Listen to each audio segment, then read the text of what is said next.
അബേലി വ്ളോഗ്സിൻ്റെ പുതിയ വീഡിയോയിലേക്ക് ഏവർക്കും സ്വാഗതം. രാവിലെ പത്രം വന്ന് കിടപ്പുണ്ട്. കുറച്ച് ദിവസത്തെ പത്രം ഇങ്ങനെ പുറത്ത് കിടപ്പുണ്ട് കേട്ടോ.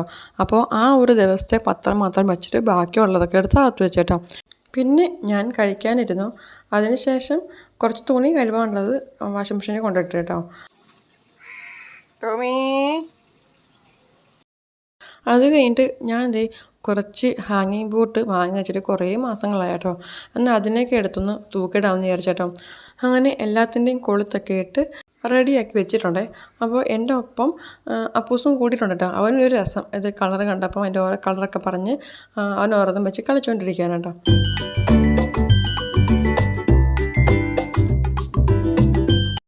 ഈ ഇസഡ് പ്ലാന്റിൻ്റെ കൂടെ നിൽക്കുന്ന ഈ ഹാങ്ങിങ് ചെടീനെയാണ് നമ്മൾ പോട്ടിലേക്ക് മാറ്റാൻ പോകണത് കേട്ടോ. നല്ല ഭംഗിയായിട്ട് ഒരു ബൊക്ക പോലെ നല്ല തറച്ച് വളർന്നിപ്പോണ്ട് കേട്ടോ.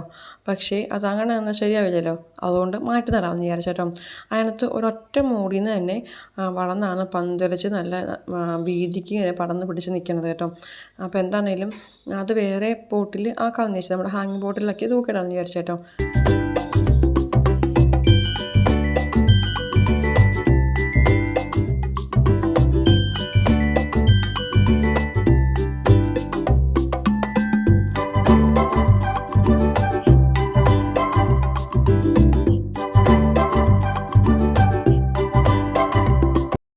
നമ്മുടെ വീടിൻ്റെ സൈഡിൽ തറയിൽ നട്ടിരുന്ന ചെടിയിലെല്ലാം നന്നായിട്ട് പൂക്കൾ വന്നിട്ടുണ്ടേ. അങ്ങനെ ഞാൻ ഓരോ ഹാങ്ങിങ് ബോട്ടിലും ഓരോ ചെടി വെച്ചും കയറ്റി കേട്ടോ. ഒന്നിൽ പർപ്പിൾ കളർ പൂ വിരിയുന്ന ഒരു ഹാങ്ങിങ് പ്ലാന്റാണ് ഇട്ടേക്കണത്. അതിൽ പൂ വന്നിട്ടില്ല കേട്ടോ. ഒന്നിൽ നമ്മൾ ഈ വൈറ്റ് പൂ പിടിക്കുന്ന ചെടിയാണ് കേട്ടോ. അതാ കഴിഞ്ഞിട്ട് നമുക്ക് വൈകിട്ട് ഊട്ടുതിരുന്നാളിന് പോകണം. നേരത്തെ അരി അരച്ച് വെക്കാമെന്ന് വിചാരിച്ചു. ഞാൻ സാധാരണ നേരത്തെ അരി അരച്ച് വയ്ക്കാറില്ല. ഒരു 7:30 8 മണി 8:30 ആ സമയത്തൊക്കെ അരി അരയ്ക്കാറുള്ളൂ. പക്ഷേ ഇപ്പം പള്ളിയിൽ പോയിട്ട് വരുമ്പം താമസിക്കുമല്ലോ. അപ്പോൾ ഇന്ന് ശനിയാഴ്ച യോസഫുദാവിൻ്റെ ഊട്ടുതിരുന്നാളായിരുന്നു. അപ്പോൾ അന്ന് നമ്മളിപ്പം ഊട്ടുതിരുന്നാളൊക്കെ കഴിഞ്ഞ് വരുമ്പോഴേക്കും അപ്പോൾ 9 മണിയൊക്കെ ആവുകയാണെങ്കിൽ അത്ര ലേറ്റോട്ട് അരച്ച് ചിലപ്പം പൊങ്ങിയില്ലെങ്കിലോ എന്ന് വിചാരിച്ചിട്ട് ഞാൻ നേരത്തെ ഒരു 5:30 ആയപ്പോൾ ഞാൻ അരച്ച് വെച്ചേട്ടോ. അപ്പം 3 കപ്പ് പച്ചരി ഇട്ടിരുന്നു. അതിനകത്ത് 1.5 കപ്പ് അവൽ ചേർത്താണ് അരയ്ക്കണത് കേട്ടോ. പിന്നെ കുറച്ച് ചോറും ചേർക്കുന്നുണ്ട്. അപ്പോൾ നമ്മൾ ഈ അവൽ ചേർക്കുമ്പോൾ തേങ്ങയുടെ ആവശ്യമില്ല. തേങ്ങ നമുക്ക് ലാഭിക്കാം കേട്ടോ.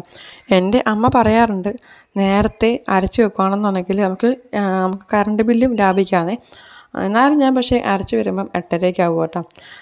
എങ്ങാനും താമസിക്കുവാണെങ്കിൽ ഞാൻ പിന്നെ പാത്രം ഒന്ന് നമ്മൾ മാവ് ഒഴിച്ച് വെക്കുന്ന പാത്രം ഒന്ന് ചെറുതായിട്ട് ചൂടാക്കിയിട്ട് അതിലേക്ക് ഞാൻ മാവ് അരച്ചത് ഒഴുകിച്ച് വെക്കുക ചെയ്യണത് കേട്ടോ.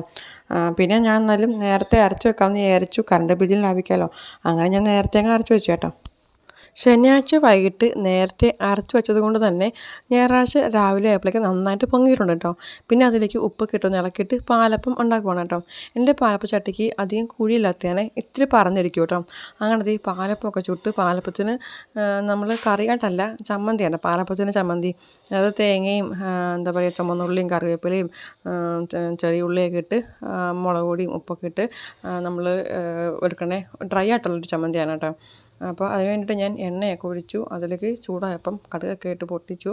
പിന്നെ ചെറിയ ഉള്ളിയും നമ്മുടെ വറ്റൽമുളകും കറിവേപ്പിലയൊക്കെ ഇട്ടൊന്ന് മൂപ്പിച്ചിട്ട് അതിലേക്ക് നമ്മൾ ഈ തേങ്ങയിലേക്ക് ഉപ്പും മുളക് പൊടി ഓൾറെഡി ഇട്ട് വെച്ചിരുന്നതാണ്.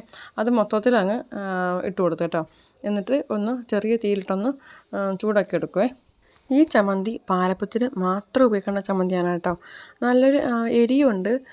നമുക്ക് ആ തേങ്ങ ചൂടായതിൻ്റെ ഒരു വെളിച്ചെണ്ണ ടേസ്റ്റും നല്ലൊരു ചമ്മന്തിയാണ് കേട്ടോ.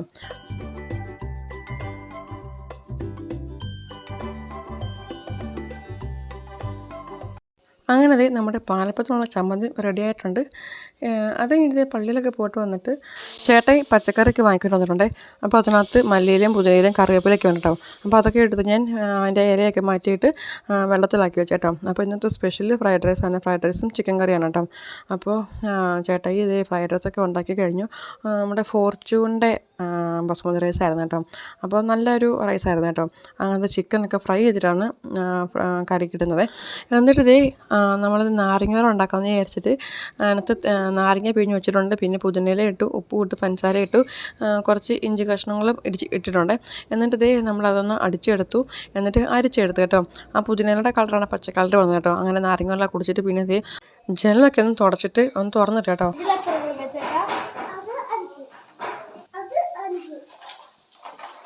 അവരെല്ലാവരും കൂടെ അവിടെ ഇരുന്നുകൊണ്ട് കളിക്കാൻ കേട്ടോ. കളിക്കുന്നൊരു ഭാഗമായിട്ട് അവിടെ കുറേ പേപ്പറും കയറി ഇട്ടിട്ടുണ്ട്. അപ്പോൾ പിന്നെ ഞാൻ പേപ്പറൊക്കെ എല്ലാം ഒന്ന് അടിച്ചു വാരി പിന്നെ അവിടേക്ക് ഒന്ന് തുടച്ചിട്ട് കേട്ടോ. അപ്പോഴേക്കും ഫ്രൈഡ് റൈസും റെഡിയായി. സലാഡ്, ചിക്കൻ കറി ഇത്രയായിരുന്നു സൺഡേയിലെ നമ്മുടെ സ്പെഷ്യൽ കേട്ടോ. എന്നിട്ട് എല്ലാവരും ഓരോ ഐസ്ക്രീമും കഴിച്ച് പിന്നെ ഞങ്ങൾ വൈകിട്ട് പാടത്ത് നടക്കാൻ പോയാണ് കേട്ടോ. അവിടെ ഈ മഞ്ഞപ്പൂക്കൾ കുറേ നിൽപ്പുണ്ട് കേട്ടോ. നല്ല വലിപ്പമുള്ള പൂവാണ്, നല്ല സൂര്യകാന്തി പോലെ നിൽക്കുന്നതാണ് കേട്ടോ. ഈ ചെടി നന്നായിട്ട് ഹൈറ്റ് വെച്ചിട്ട് പൂവുണ്ടാവേണ്ട ഒരു ചെടിയാണ് കേട്ടോ. അതിൻ്റെ അരി വീണിട്ടാണ് ഇങ്ങനെ ചെടി കിളിക്കണത്. അപ്പോൾ ഞാൻ അതിൻ്റെ അരി എടുത്തുകൊണ്ട് പോകുന്നതുകൊണ്ട് കുറേ പൂവും പൊടിച്ചുകൊണ്ട് പോകുന്നുണ്ട് കേട്ടോ. അപ്പോൾ നമ്മളിവിടെ വരുമ്പോൾ ഭയങ്കര മണമാണ് കേട്ടോ. അപ്പോഴാണ് എനിക്ക് മനസ്സിലായത് നമ്മുടെ ആ ഒരു വേലിയിൽ പടർത്തി വിടുന്ന ഒരു പൂവുള്ള ചെടി ഉണ്ടാണ്ട് ഈ പൂവ് ഇതിന് നല്ല മണമാണ് കേട്ടോ. അപ്പോൾ അതിൻ്റെ മണമാണ് നമ്മൾ ആ റോഡേക്കടെ പോകുമ്പോഴൊക്കെ നമുക്ക് കിട്ടുന്ന മണം കേട്ടോ. ഞാനാണെങ്കിലും ചെടിയും പൂക്കളും ഒക്കെ കണ്ടാൽ അവിടെ വീഴുന്നയാളാണ്.